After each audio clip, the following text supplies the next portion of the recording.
ಸುದ್ದಿಗಾಗಿ ಸಿದ್ದು ನ್ಯೂಸ್. ಸುದ್ದಿಗಾಗಿ ಸಿದ್ದು ನ್ಯೂಸ್ಗೆ ಸ್ವಾಗತ ಸುಸ್ವಾಗತ. ಟಿಎಪಿಸಿಎಂ ಸೊಸೈಟಿಗೆ ಮನೋಹರ ಅಧ್ಯಕ್ಷ, ಚಿದಾನಂದ್ ಉಪಾಧ್ಯಕ್ಷ, ಅವಿರೋಧ ಆಯ್ಕೆ. ಸೊಸೈಟಿ ರೈತರಿಗೆ ಉಪಯುಕ್ತವಾಗಿ ಬೆಳೆಸಲು ಶಾಸಕ ನಾಡಗೌಡ ಸಲಹೆ. ಮುದ್ದೇಬಿಹಾಳ ಎಪಿಎಂಸಿಯಲ್ಲಿರುವ ತಾಲೂಕು ಒಕ್ಕಲುತನ ಹುಟ್ಟುವಳಿ ಮಾರಾಟ ಸಹಕಾರ ಸಂಘ ಟಿಎಪಿಸಿಎಂಎಸ್ ನಿಯಮಿತದ ನೂತನ ಅಧ್ಯಕ್ಷರಾಗಿ ಬಸರಕೋಡದ ಮನೋಹರ್ ಮೇಟಿ, ಉಪಾಧ್ಯಕ್ಷರಾಗಿ ಕೋಳೂರು ತಾಂಡದ ಚಿದಾನಂದ್ ಸಿತಿಮನಿ ಸೋಮವಾರ ಸೊಸೈಟಿ ಕಾರ್ಯಾಲಯದಲ್ಲಿ ನಡೆದ ಪ್ರಕ್ರಿಯೆಯಲ್ಲಿ ಅವಿರೋಧವಾಗಿ ಆಯ್ಕೆಯಾದರು. ಮನೋಹರ್ ಅವರಿಗೆ ನಿರ್ದೇಶಕ ಮುತ್ತಣ್ಣವರ್ ಸೂಚಕರಾಗಿದ್ದಾರೆ. ನೀಲಕಂಠಗೌಡ ಗೌಡರ್ ಅನುಮೋದಕರಾಗಿದ್ದರು. ಚಿದಾನಂದ್ ಅವರಿಗೆ ನಿರ್ದೇಶಕ ಬಸವರಾಜ್ ಬಗಲಿ ಸೂಚಕರಾಗಿದ್ದಾರೆ. ಗುರಣ್ಣ ಹುತ್ತೂರ್ ಅನುಮೋದಕರಾಗಿದ್ದರು. ವಿಜಯಪುರದ ಸಹಕಾರ ಸಂಘಗಳ ಉಪನಿಬಂಧಕರ ಕಚೇರಿಯ ಸಹಕಾರ ಅಭಿವೃದ್ಧಿ ಅಧಿಕಾರಿ ರವಿ ಆಳೂರ್ ರಿಟರ್ನಿಂಗ್ ಅಧಿಕಾರಿ, ಸಹಕಾರ ಸಂಘಗಳ ಹಿರಿಯ ನಿರೀಕ್ಷಕ ಸಂತೋಷ್ ಇಲ್ಕಲ್ ಸಹಾಯಕ ರಿಟರ್ನಿಂಗ್ ಅಧಿಕಾರಿಯಾಗಿ ಕಾರ್ಯನಿರ್ವಹಿಸಿದರು. ಸಹಕಾರ ಅಭಿವೃದ್ಧಿ ಅಧಿಕಾರಿ ಹಾಗೂ ಸೊಸೈಟಿಯ ಪ್ರಭಾರ ವ್ಯವಸ್ಥಾಪಕ ವಿಜಯ್ ಕುಮಾರ್ ಉತಾಳ್, ಸಿಬ್ಬಂದಿಗಳಾದ Gururaj Konareddy, MM Patil, HB Chiniwar, SM Chaudhari ಪ್ರಕ್ರಿಯೆಗೆ ಸಹಕರಿಸಿದರು.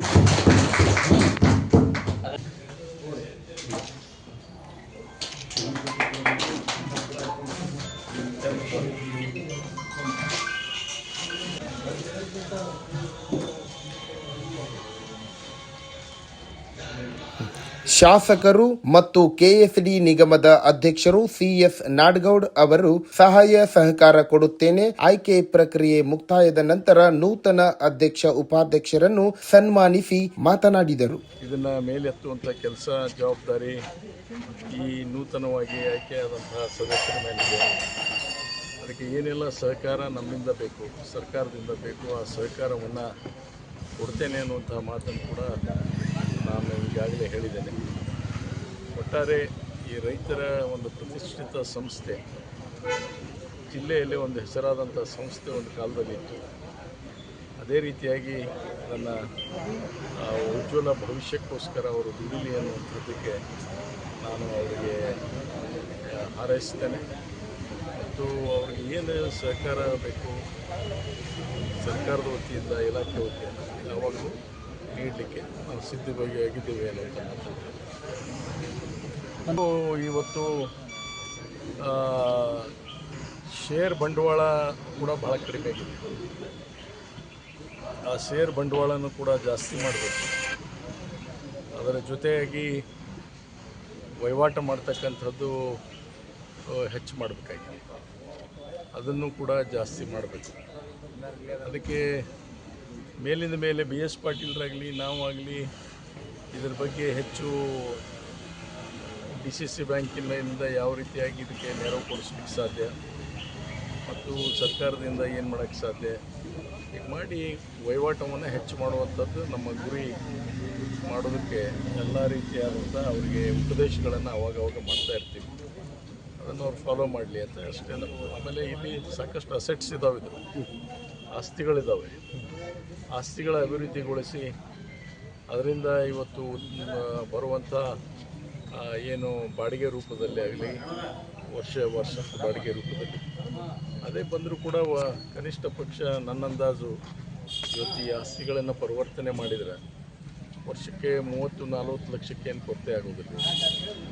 30-40 ಲಕ್ಷ ಆ ಒಂದು ಹೆಚ್ಚಿನ ಆದಾಯ ಬಂತು ಅಂತಂದರೆ ಬಹುತೇಕ ಸಂಘ ಒಳ್ಳೆಯ ರೀತಿಯಿಂದ ನಡೆಸಲಿಕ್ಕೆ ಅನುಕೂಲ ಆಗ್ತದೆ. ಅಂದರೆ ವಹಿವಾಟು ಮಾಡಲಿಕ್ಕೆ, ಅಂದರೆ ಬೀಜ ಗೊಬ್ಬರ ಖರೀದಿ ಮಾಡಲಿಕ್ಕೆ ಮತ್ತು ಅದರ ಮೇಲೆ ಕೂಡ ಮಾರಾಟ ಮಾಡುವಂಥದ್ರಲ್ಲಿ ಕಮಿಷನ್ ಬರಬೇಕಂಥದ್ದು, ಬೇರೆ ನಮ್ಮ ರೈತರಿಗೆ ಬೇಕಾಗುವಂಥ ಸಲಕರಣೆಗಳು ಅವಶ್ಯವಿರ್ತಕ್ಕಂಥವು, ಇವೇನು ಮಾಡ್ತೀವಲ್ಲ ನಮ್ಮ ಸ್ಪ್ರೇ ಮಷಿನ್ಸು, ಅದು ಇದು ಇದನ್ನು ಸರ್ಕಾರದ ಮಟ್ಟದಲ್ಲಿ ಸ್ವಲ್ಪ ಮಟ್ಟಿಗೆ ಚರ್ಚೆ ಮಾಡ್ತೀವಿ. ಸಬ್ಸಿಡಿ ರೂಪದಲ್ಲಿ ಯಾವ ರೀತಿಯಾಗಿ ಈಗ APMC ಇಲಾಖೆಯಿಂದ ಕೊಡ್ತಾರೋ ಆ ರೀತಿಯಾಗಿ ಇದಕ್ಕೂ ಕೂಡ ಒಂದು ಸಹಾಯ ಏನಾದರೂ ಮಾಡ್ತಾರನ್ನೋ ಚರ್ಚೆ ಮಾಡೋದು.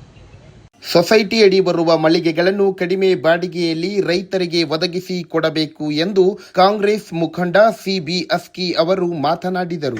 ಹೆಚ್ಚು ಹೆಚ್ಚಾಗಿ ಅದರಲ್ಲಿ ವಿಶೇಷವಾಗಿ ಈ TAPCM ಇಂದ ರೈತರಿಗೆ ಈ ಬಾಡಿಗೆ ರೂಪದಲ್ಲಿ ಏನಾದರೂ ಮುಂದಿನ ದಿನಮಾನಗಳಲ್ಲಿ ನೂತನ ಅಧ್ಯಕ್ಷ ಉಪಾಧ್ಯಕ್ಷರು ಒಂದು ಮೀಟಿಂಗ್ ಮಾಡಿ ಅದರ ಬಾಡಿಗೆ ರೂಪದ ರೈತರಿಗೆ ರಿಯಾಯಿತಿ ದರದಲ್ಲಿ ಅನುಕೂಲ ಮಾಡಿಕೊಡ್ಬೇಕಂತ ಹೇಳ್ಕೊಂಡು ಈ ಸಂದರ್ಭದಲ್ಲಿ ಹೇಳಕ್ಕೆ. ಬ್ಲಾಕ್ ಕಾಂಗ್ರೆಸ್ ಅಧ್ಯಕ್ಷ ಗುರು ತಾರ್ನಾಳ್ ಅವರು ಮಾತನಾಡಿ, ಎಲ್ಲರೂ ಒಟ್ಟಾಗಿ ಚುನಾವಣೆ ವಿರೋಧವಾಗಿ ನಡೆಯುವಂತೆ ನೋಡಿಕೊಂಡಿದ್ದೇವೆ. ರೈತರಿಗೆ ಅಗತ್ಯ ನೆರವು ಒದಗಿಸುವಲ್ಲಿ ನೂತನ ಆಡಳಿತ ಮಂಡಳಿಯವರು ಉತ್ತಮವಾಗಿ ಕೆಲಸ ಮಾಡಬೇಕು ಎಂದರು.